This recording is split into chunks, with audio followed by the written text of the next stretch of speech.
नमस्कार विद्यार्थियों।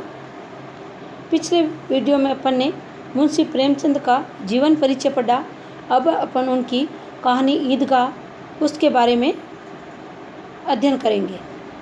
मुंशी प्रेमचंद द्वारा रचित कहानी ईदगाह में ईद जैसे महत्वपूर्ण त्यौहार को आधार बनाकर ग्रामीण मुस्लिम जीवन का सुंदर चित्र प्रस्तुत किया है।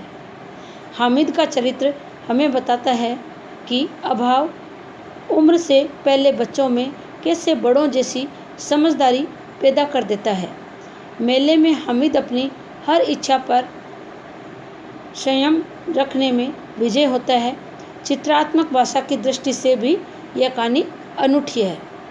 गांव में पूरे 30 रोज़ों के रमज़ान के बाद ईद के त्यौहार की खुशियां मनाई जा रही है। सभी अपने कामों को जल्द जल्द निपटाकर ईदगाह जाने के लिए तैयार हो रहे हैं।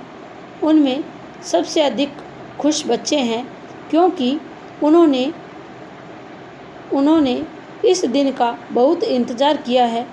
उन्हें इस बात से कोई मतलब नहीं है कि उनके अब्बा चौधरी के घर क्यों दौड़े जा रहे हैं। उन्हें तो बस ईदगाह जाने की जल्दी है, क्योंकि वहाँ लगे मेले में घूमना है। हामिद भी 4-5 साल का एक दुबला पतला लड़का है। वह अपनी दादी के साथ अकेला रहता है, क्योंकि बचपन में ही उसके माता पिता गुजर चुके थे। लेकिन उसे लगता है कि उसके अब्बा जान एक दिन ज़रूर आएंगे और बहुत सारी नई चीज़ें लाएंगे। उसकी दादी अमीना घर की आर्थिक स्थिति अच्छी तरह जानती है और उसे इस बात की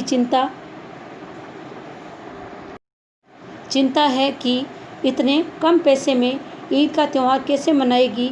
वह हामिद को 3 पैसे देकर मेले में भेजती है।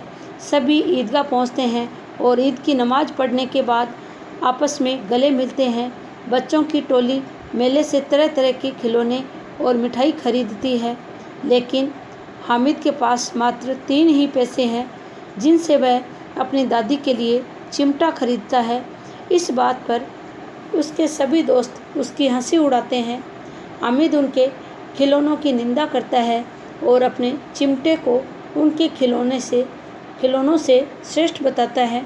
घर आने पर जब उसकी दादी अमीना उसके हाथों में चिमटा देखती है तो डांटना शुरू कर देती है। जब हामिद ने चिमटा लाने का असली कारण तवे पर रोटी सेंकते समय उसकी उंगलियों का जलना बताया तो दादी का सारा गुस्सा स्नेह में बदल गया। हामिद का अपने प्रति प्यार और त्याग की भावना देखकर दादी भावुक हो उठी। उनके आंखों में आंसू गिरने लगे और वह हामिद को हाथ उठाकर दुआएं देने लगी। कठिन शब्दों का अर्थ देखिए। बला यानी कष्ट, आपत्ति, बहुत कष्ट देने वाली वस्तु। बदहवास, घबराना। निगोड़ी, अभागी। चितवन, किसी को और देखने का ढंग या दृष्टि या कटाक्ष। वज़ू, नमाज से पहले यथाविधि हाथ पांव और मुंह धोना। सिजदा, माथा टेकना, खुदा के आगे सिर झुकाना। हिंडोला, झूला या पालना। मशक, भेड़ या बकरी की खाल को सीक कर बनाया हुआ थैला, जिससे भिजती पानी ढोते हैं। अचकन, लंबा कलीदार अंगरखा। नेमत, बहुत बढ़िया। जब्त, सहन करना। दामन यानी पल्लू या आंचल।